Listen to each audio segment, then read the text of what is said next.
Esse conceito vem do Dr. Augusto Cury, médico psiquiatra, né? Ele fala sobre memórias killers, que significa assassina, né? Que prejudica ali, que são lembranças ruins, memórias lights, que são as coisas boas que nós vivemos, e as memórias neutras, que não têm conteúdo emocional.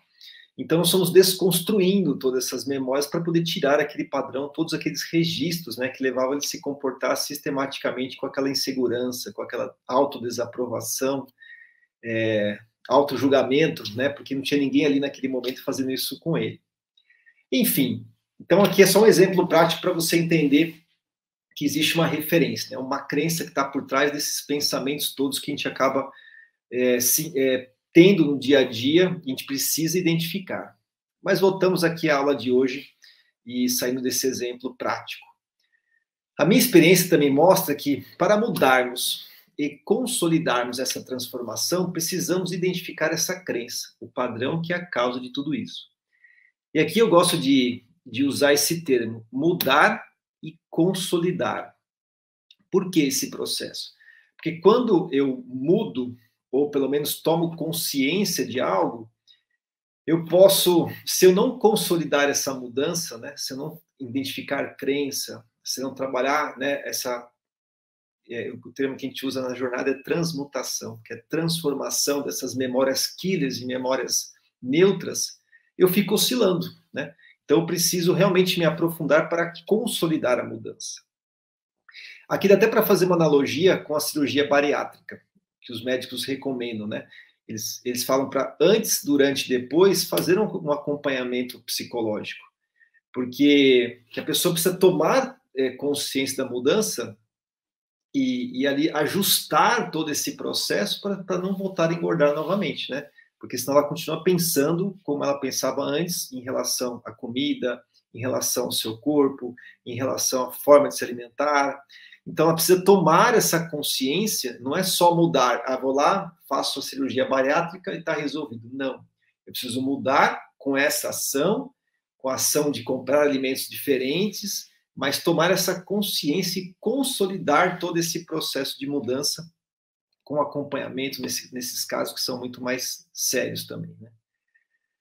Muito bem, nós temos várias áreas da vida que precisamos investigar as crenças, os padrões que nos impulsionam e os que nos limitam. Eu vou trazer várias áreas da nossa vida e vou fazendo alguns comentários para a gente entender como é bonita a nossa jornada se nós quisermos realmente mergulhar e mudar a nossa vida, né?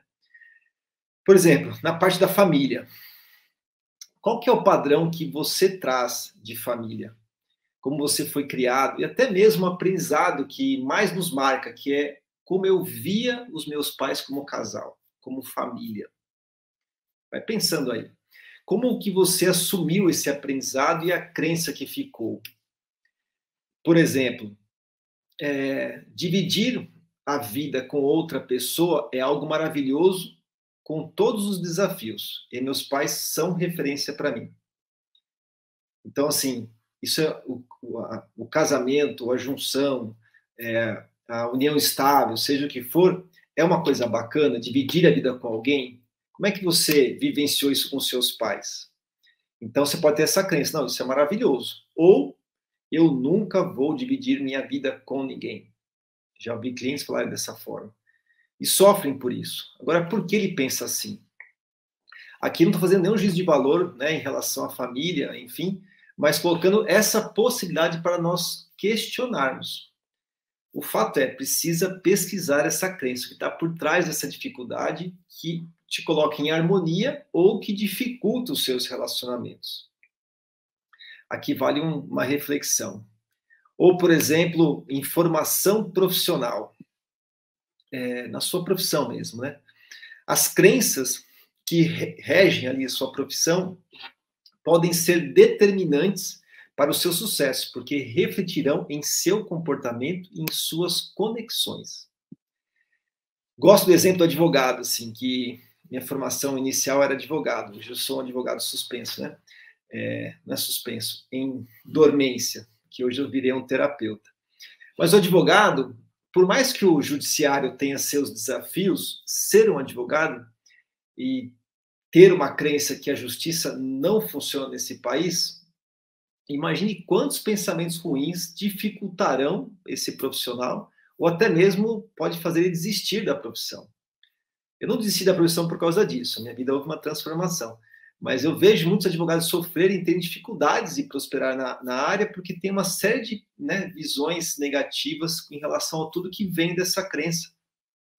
Até porque existem tantos outros advogados bem-sucedidos e gostam do que fazem. Então, tudo é a forma que você olha, né, o mundo, a sua profissão, enfim.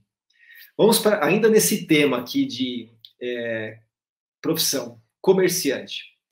Até pode, uma pessoa que tem um comércio, que tem um negócio, ele até pode e deve definir o seu nicho de mercado, mas tem que estar totalmente atento à sua crença em relação às pessoas, para não dificultar os relacionamentos. Esse exemplo aqui é clássico, né? Uma loja de roupas, sei lá, executiva, entra uma pessoa com uma roupa mais simples, despojada, acaba sendo mal atendido, às vezes até, para não dizer maltratado, e acaba, mas no fim acaba comprando. Olha o cuidado que você tem que ter como vendedor em relação à forma que você olha o outro, que você trata o outro, vem de uma crença. Senão você sai julgando todo mundo pela roupa, pela sua forma de ser, enfim. Temos que tomar muito cuidado. Olha quantas coisas que a gente pode estar ajustando aqui no dia a dia, né?